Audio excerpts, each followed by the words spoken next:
Tusipoteze imani. Let us not lose hope in our country. Tukae na imani. We are a country that is built on resilience. Hizi shida zote tuko nazo hapa, tushikane sisi wote. Siku hiyo ikifika tutavuka hiyo daraja na tutaenda mbele. Mungu atatusaidia tu fix hiyo maneno ili yetu iwe sawa sawa. Now, former Interior Cabinet Secretary Fred Matiang'i made his first public appearance Friday after months of his name being mentioned as one of the potential contenders for the 2027 presidential contest.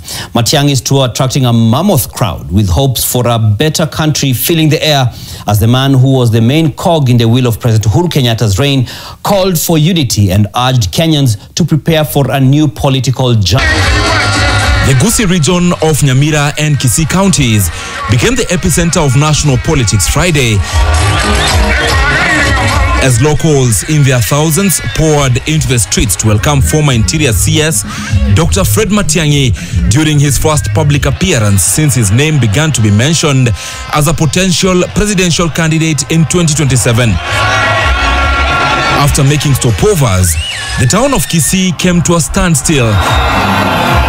Businesses closed and vehicles halted by the surging crowds, forcing the meeting originally planned for the capital roundabout to be moved to Gusii Stadium due to the overwhelming turnout and the electrifying excitement in the air.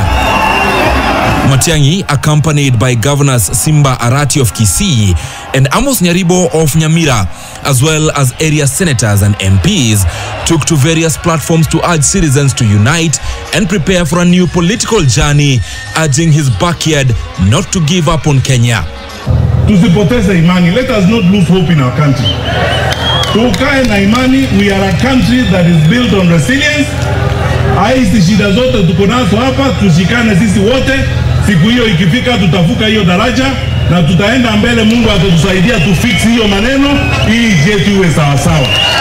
In his politically charged speech, Matiang'i emphasized the need for national unity and pledged to work with like-minded leaders to bring about real change. I want to tell you this, my friends, because I know when there are challenges in a country such as we have now, and we have many challenges, let us not pretend we have serious challenges. We can very easily be tempted with each other.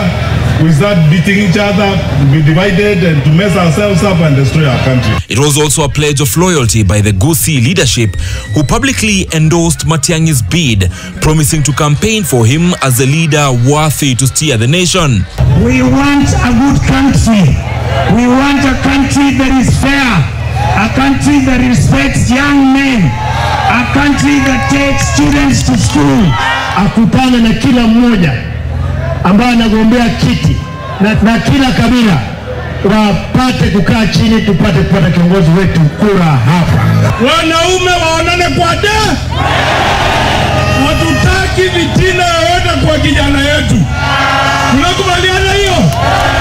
Tumpatie ruhusa aende kutafuta marafiki watusaidie kwa hiyo kazi ya president.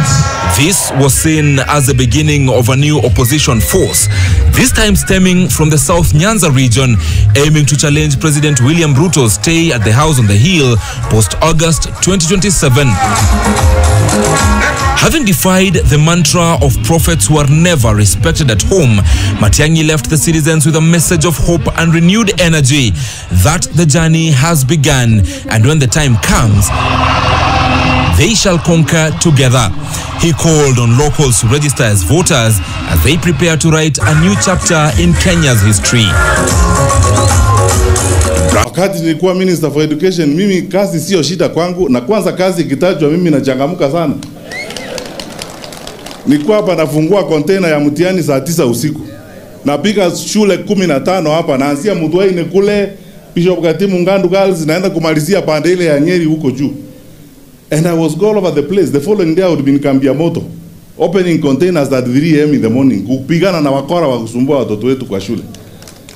Sasa mimi niko tayari kupigana na watu kama hao, ndio kazi yangu. Nyinyi wananchi ndio mnatoa hiyo kazi. Nyinyi ndio mko na kadi ya kura, nyinyi ndio mko na kipande, nyinyi ndio mtaamuka asubuhi, muamue ni nani mnapea hiyo kazi.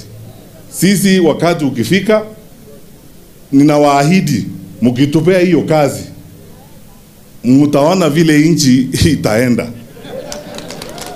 Because we need to clean our country, we need to restore the faith of government so that people can trust the government again.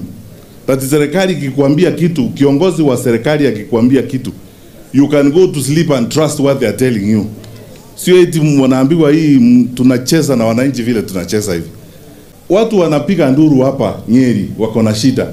Kule Nyamira wako na shida. Kule Taita Taveta wako na shida. Kule Kakamega wako na shida. Sasa ukabila unatusaidia nini? Sisi sote tuko na shida. Basi tunatafuta namna ya kutafuta suluhisho so that our country can be managed better. Na tuko tayari kufanya hiyo kazi. Kwa hivyo nawaomba wananchi, msipoteze imani. Don't lose hope in our country.